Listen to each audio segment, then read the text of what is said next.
What scares me is that the Indian proverb that's at the very beginning of the book, before we even get there again, is do not blame God for having created the tiger, but thank him for not giving it wings. Put that coffee down. Creators are leaders. Be careful what kind of leaders you're producing here. Helen, we're both in sales.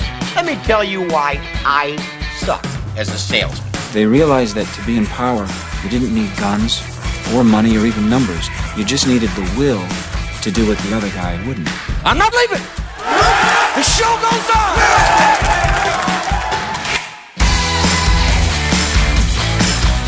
Well, hello there, friends. Welcome back to the Construction Leadership Podcast. I am your host, Bradley Hartmann. And on this podcast, we bring you ideas and insights from construction leaders across the country every single week to help you lead more effectively. I'd like to thank our presenting sponsor, Capital One Trade Credit. If you're interested in increasing revenue while decreasing risk by engaging with a team that can help you set up a state-of-the-art, customized digital platform to make it easier for your customers to buy from you, well, you, my friend, would be interested in Capital One Trade Credit. How can you find out more? What do you do? What's the next step? Yeah, you just Google Capital One Trade Credit and you'll figure it out. This episode is also brought to you by our very own Construction Spanish program. It's a blended learning program that requires only 15 minutes a day for 6 weeks, Monday through Friday. It includes a book. It includes a daily video. There's audio content. There's a digital flashcard, all customized to help you bridge the language gap on your site. Whether you work alongside Spanish speakers, you employ Spanish speakers, or you sell to them, Construction Spanish will help you bridge that language gap and do it in a way that doesn't suck your will to live. I majored in Spanish. I studied it for 4 years in high school. And this is not a great way to learn. Rote memorization sucks. And number two, it's not how they actually speak on the site. So we're solving that problem. We're teaching you how to speak Construction Spanish 15 minutes a day over 6 weeks, Monday through Friday. You can go to bradleyhartmanandco.com to learn more. And yes, I know what you're thinking. Would, theoretically, Construction Spanish, giving the gift of knowledge, what would that be like? Could that be a Christmas gift? Answer, hell yes, it would make a wonderful Christmas gift. And while you cannot shove it in a stocking, it could be described as some sort of stocking stuffer. So yeah, absolutely. And that's a good segue into this episode here, where we are going to be going over my top book recommendations. So if you've arrived, Christmas is closing in, and you realize that you really haven't been thoughtful about what to give the people in your life that you love the most, whether they're family members or maybe they're customers of yours, I'm going to give you the rundown on the best books that I have read this year that I would strongly recommend to a friend. So how many we got? We got 7 here, and I'm going to run through these. If you're watching this video, you're going to see the visual portion. If you're only listening to this, you can go to YouTube and you can watch me breaking down these books and why I love them. But first, I want to highlight a first principle, and I will talk about a scoring system. Because if you're wondering, did I potentially create a convoluted scoring system to keep track of the books I've read and how I felt about them, so when I refer them or recommend them or buy them for other people, can I recall how much I like this book? Yes. Yes, of course I did that. Of course I have that. And I'm going to share it with you so at least you can understand the way that I think about rating these books when I recommend them to friends and family, or I buy them as gifts, which is one of kind of my go-to tactics when I want to show a little gratitude or share some insights. So let's talk about the Alcatraz rule. This is from episode 279. If you haven't listened to that, go check it out. There was a friend of the family we grew up with, a guy who's a character. He's going to be on the podcast sooner or later. His name is Coach Jimmy Hall from Lockport, Illinois. And we would get together a couple times a year. And when we would go as families to eat, he would always remind us of the Alcatraz rule. And the Alcatraz rule was take all you want, eat all you take. Take all you want, but you got to eat all you take. And for, a 16-year-old knucklehead who, had a metabolism of, some Kenyan cross-country runner, I couldn't put on weight and I could eat a ton. I would go and just load up my plate with all the stuff. And you think he was reminding me, be considerate of other people. It was a good rule. Why do I bring this up? I've always thought about the Alcatraz rule and being conscious, especially as my metabolism has slowed in my 40s. How do we think about that? The other part of this is I find that adults, when it comes to learning and when it comes to investing in books and their own personal development, they have this view of the Alcatraz rule that I can't buy a book because I don't think I'm going to read it in the next 30 days. So as we run through some of these favorite books that I'm recommending for the year, you're going to see this Alcatraz rule of it does not apply to learning and personal development. You should view it, whether it's audio or video. You should get as much as you possibly can that you are interested in. And don't worry if you're not going to take advantage of it immediately. Because sometimes you're going to buy a book and it's going to sit back here for years until you dive into it. And when you do, when the time is right, sometimes a little magic happens there. And this is the principle that we often talk about on this podcast called the anti-library, which is the principle that the books that you own that you have not read are more valuable than the books that you own that you have read. So that is why you're going to hear that. I've got a whole lot of books back here, if you're watching on the video here, that I have not read. But I will when the time is right, and I want them to be really available that I can just grab them when I'm jumping on a plane to go to Los Angeles or something, and I got 3 hours, I can dig into it then. So let's talk about the scoring system. So the first principles that we just kind of talked about, the Alcatraz rule, when it comes to adult learning, it's not take all you want, eat all you take. Anything you're interested, grab hold of it and start building your library. Do not have a budget for it, and don't worry about not digging into a book. And if you dive into a book and you don't like it after the first 30 pages, get rid of it. Move on to something else, right? Don't worry about waste when it comes to your learning. Let's talk about my scoring system.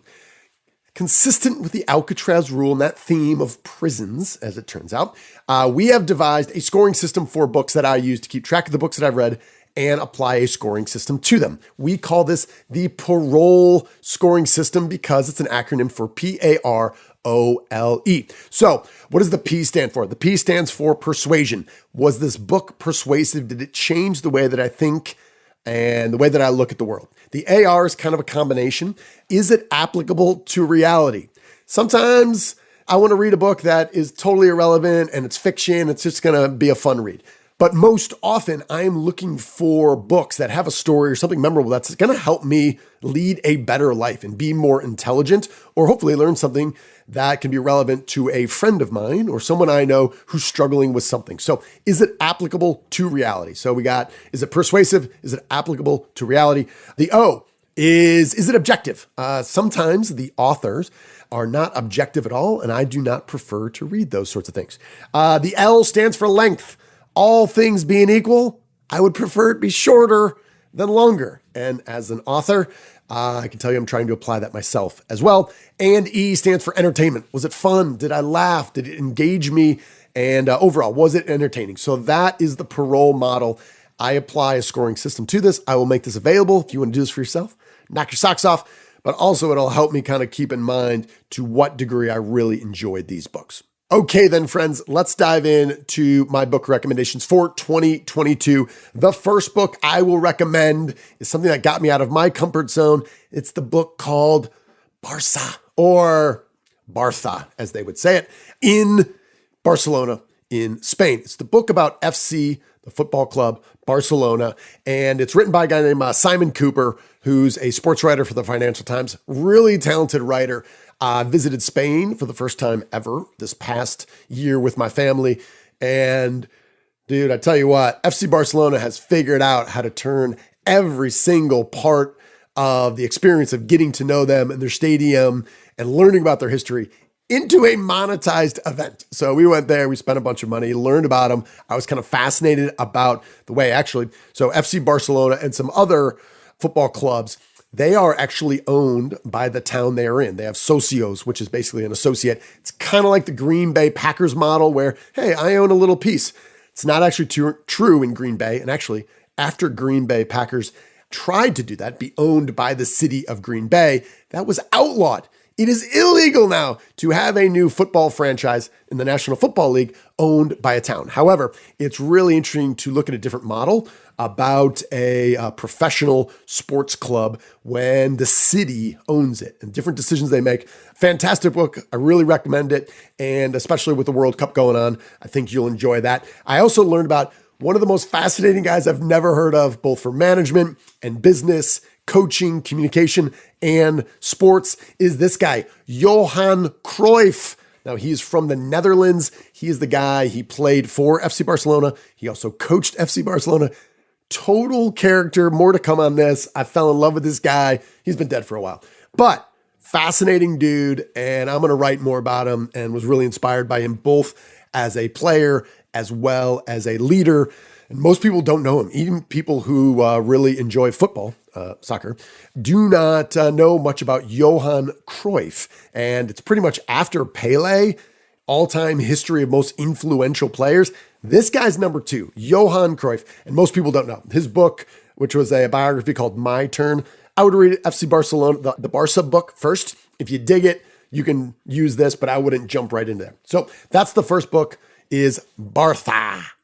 The second book on my list that I would highly recommend to a friend is Genghis Khan and the Making of the Modern World by Jack Weatherford. Now, Genghis, or Genghis, right? This is one of those terms when you pronounce it correctly, other people think you're dumb because they think you're pronouncing it incorrectly. So whatever. Genghis Khan is actually how you say it, according to the book anyway, or Genghis Khan. I don't really care. However, I would strongly recommend this to a friend. Obviously, I'm representing it here. Why?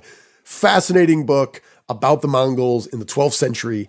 And when you look at a map and understand that China is roughly the same size as the United States, and you see how large Russia and Siberia is, and how far China is from Europe on a map, and to know that these cats went and dominated all of it is absolutely fascinating. I didn't know anything about it going in, so understanding and learning about Genghis Khan and his family and how, well, lots of trials and tribulations with family members and leadership and disputes over time, they instituted a lot of really practical business management, leadership, and structural institutions that survive to this day. So that was really crazy. The thing that I love from a strategic standpoint, they made one really key strategic decision, and that is no infantry. No infantry. Only cavalry. So that means they had about 100,000 person army. So they're only going to travel on horseback. And they need about 5 horses per cavalry member. So they needed over about 500,000 horses. And when they would all travel as a single unit, people would be so frightened they would surrender when they wouldn't even be miles out because they would hear the sound of 500,000 horses all heading their direction. So it's kind of this interesting idea of how one single key strategic choice can really impact everything else. And obviously the speed of battling people on horses when everyone else at that time, again, the 1200s or so, was still on the ground, walking in boots with a bunch of metal armor. So now you had these flying guys on horses while everyone else is really slow and heavy on foot. Obviously, a lot of massacres happened. Anyway, strongly recommended to a friend, Genghis Khan and the Making of the Modern World. This next one here is The Arsenal of Democracy by A.J. Baim, I think is how you pronounce his name. I might be screwing that up. This was a recommendation from Tony Stewart of Skanska in the Pacific Northwest. I interviewed him on the podcast several years ago, and this is a really good example of the anti-library in action. When I talk to smart people, and they recommend a book, I just buy the book. There's no budget. I just buy it. And then I just put it back here. And then sooner or later I get to it. So I believe I spoke to him in August or September of 2019. I could be off by a year. Could be 2018. And he strongly recommended this book, The Arsenal of Democracy. And it's about how the Ford Motor Company, led by, at this point, Edsel Ford. Henry Ford is going a little bit crazy. So they tell that story as well. And how Edsel Ford turned Ford from a motor company, a automobile company, into the largest manufacturer of planes. And how they did this in about 3 years. Just a fantastic untold story. I shouldn't say it's untold. It was untold to me. I didn't know about it and was blown away by it. And just how, this really turned the war, World War II, our ability to manufacture planes, and Ford did it. So it was fascinating. I don't not know how this is not a movie, but it's going to be a movie at some point. It's called The Arsenal of Democracy, and I want to thank Mr. Tony Stewart of Skanska for recommending that. This next book is No Beast So Fierce by Dane Huckelbridge. What sounds like a made-up name, and maybe it is. Maybe it's a pseudonym. I don't know. It's the terrifying true story of the Champawat tiger, the deadliest animal in history. This is a story about leadership and management and unintended consequences and colonialism and the British Empire coming into India and some negative forces that became one angry tiger that ate a ton of people in order to survive. And the story there, this came from TJ Shaheen. He recommended this. Absolute blast. And here's a brief clip of TJ and I talking about this book. On the surface, we have a man-eating tiger. The subtitle is The Terrifying True Story of the Champawat Tiger, the deadliest animal in history. You had me at hello, I'm sucked in. So on the surface, you have a classic hero's journey. We got a tiger eating people. We have a tall, white, British, musketeer who's going to take it down. Yeah. That's on the surface. What's below the surface, TJ? Well, again, I think that what scares me is that the Indian proverb that's at the very beginning of the book, before we even get there again, is do not blame God for having created the tiger, but thank him for not giving it wings. So that, that had me. I was all right, let's go. It's like a mosquito, but like with a lot of fur and about 300, 400 pounds on top of it. Yeah. And claws. And, just a savage,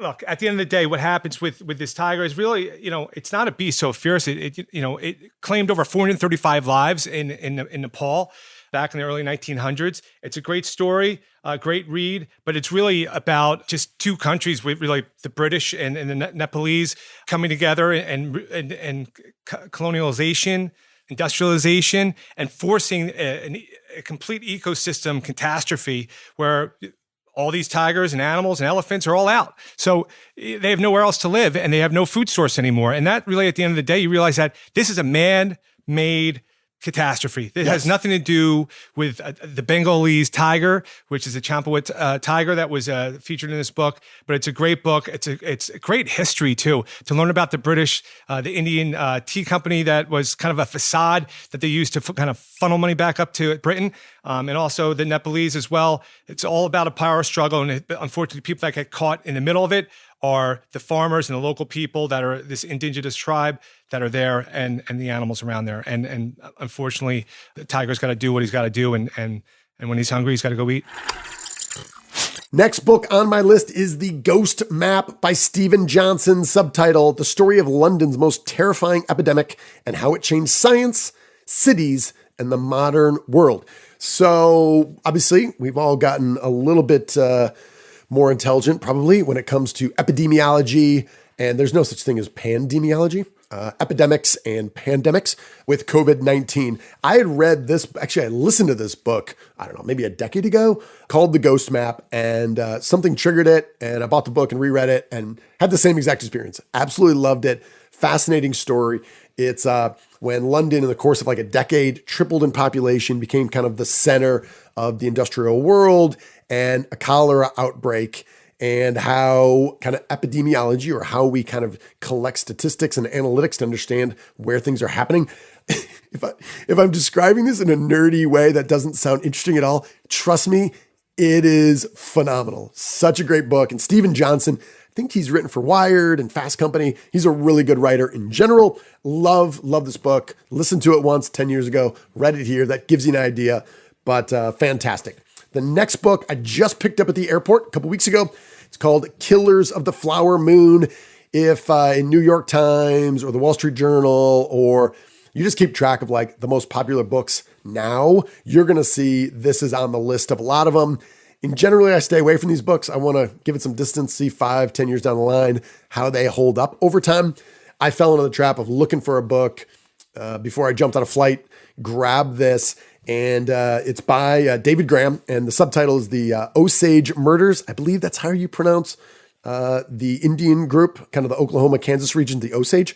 I could be screwing that up. If I am, the internet will tell me, and I'm sorry, the Osage murders and the birth of the FBI. So it's kind of a murder mystery, true story, involves a young J. Edgar Hoover, and kind of the FBI got popularized as really we had this manifest destiny, westward expansion in the United States in an era where there's a lot of distrust about the government to the point that there were no police forces. So it's kind of the story about the FBI and how the departments of police came in. And I think some of the horrifying and tragic ways that we have treated the Indians, and a really kind of unique story here. So if you have any sort of moral superiority about us as quote unquote Americans, this is going to help kind of reset some of the expectations on how we treat people. So Killers of the Flower Moon, I could not put this book down. I'm a slow reader, and I ripped through this, I think in 3 days, but I was trying to sneak off into the garage, into the bathroom to try to get more time to read this. So Killers of the Flower Moon by David Grann, Grann. It was awesome. Last but not least is, we're going to bookend this. So we started, my first recommendation was Bartha by Simon Cooper, talking about football. And we're going to finish with football. By the way, if you're watching this in video, can't understand why none of these have dust jackets. I hate dust jackets. I hate them with a passion. As soon as I get the book, I rip them and throw them off. It doesn't really make great for viewing later, but anyway. So this is called The Perfect Pass by a guy named S.C. Gwynn. He's from Austin, Texas. He's written several books that I love. I didn't make it on this list. I didn't want to have too many Indian books, but Empire of the Summer Moon, which is about the Comanche Indians, is one of my favorite books of all time. But anyway, we're going to close. We're going to circle back. We started with football. We're going to finish with football. American football. It's called The Perfect Pass. It's the story of the spread offense. A guy named Hal Mumme. If you're a football nerd and you've been around for a while, you'll recognize him. He coached at Kentucky a while back, maybe with Tim Couch, if that name rings a bell at all. And this is the story about how this offense got implemented way back in the 80s. It involves Mike Leach, who's the current coach at Mississippi State. He's a true character.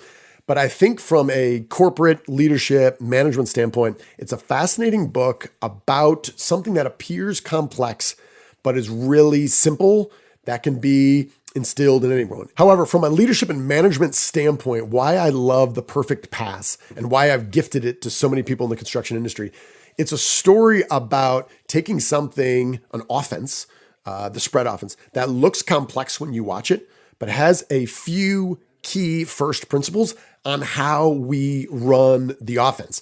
And from there, it just gets deeper and deeper the more you practice it. And I think if you can have a playbook that has lots of variations, but a few key first principles, you can have something really effective and unique and different that looks complex from the outside, but isn't inside.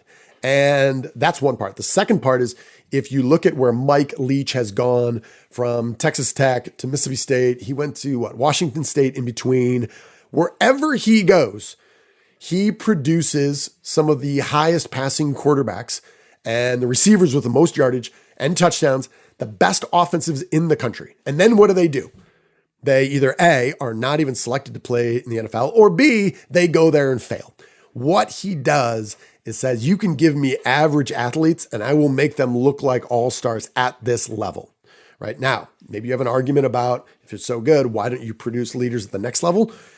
But he has excellence when it comes to an offense with really average people. And I think that's what we should think about is how do we take good, hardworking people, bring in them on offense and make them shine like all-stars and do that predictably and repeatedly over time. That's a really exciting topic. So there they are in reverse order. We got The Perfect Pass by S.C. Gwynn. We got Killers of the Flower Moon. This is by Mr. David Grann. We got The Ghost Map about cholera outbreak in London by Stephen Johnson.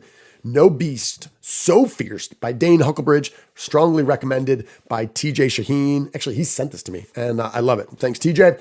Arsenal of Democracy, how Ford Motor Company in World War II started manufacturing planes and how they changed the trajectory of the war, recommended by Mr. Tony Stewart of Skanska. Thank you. Talked about Genghis Khan and the making of the modern world. Absolutely love this book. And last but not least, Bartha, The Rise and Fall of the Club That Built Modern Football. It's about FC Barcelona. It was awesome. So, all right, my friends, thank you for listening. Highly recommend you buy these books. If you're remotely interested, Go and make that investment. You will come around to them sooner or later. I want to thank our presenting sponsor, Capital One Trade Credit. If you're interested in growing top-line revenue while decreasing risk, you want to check out Capital One Trade Credit. And we're trying to make this the best podcast you'll listen to. So if you have any recommendations for improvements, topics, guests, we want to hear them. Do not hesitate to email me directly at bradley@bradleyhartmanandco.com. That's all we've got. Thanks for watching. Thanks for listening. Again, if you're only listening and you're wondering why I'm talking about watching it, this is available on YouTube. Go check it out. Just look up on YouTube, Bradley Hartmann and Co, and subscribe. We're putting more and more videos out for every episode. And I think that's it. That's all I've got. We're going to close out like we always do. You, my friend, are owed nothing. Deliver value first. Make it a great week.